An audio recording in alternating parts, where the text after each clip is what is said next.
Достарыммен кездесіп, үйге жаяу келе жаттым.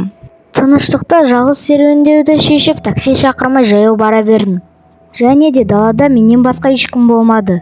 Саябақтан өтіп бара жатып, арғы бетте бір баланың доппен ойнап тұрғанын көрдім. Бұл мені қатты алаңдатты. Түн ортасында 7-8 жасар бала жалғыз өзі далада доп ойнап жүр. Мен алыстан қарап тұрғанда ол мені байқап қалды. Мен оның жанына барып, ата-анаң қайда деп сұрамақшы болдым. Ол маған ештеңе демей бетіме қарап тұрды. Мен полицияға звондап, бұл істі өздерінің қолына алсын деп айтпақшы болдым. Мен 112 нөміріне хабарласпақшы болдым, бірақ бұл телефон істемей тұрды. Жаңағы бала маған бір қағазды берді. Қағазда адамның аты мен нөмір жазулы тұрды. Артур баланың аты екен, ал бұл нөмір анасынікі. Мен қоңырау шалдым, дыбыстық сигналдар естілді. Содан кейін ол трубканы алады.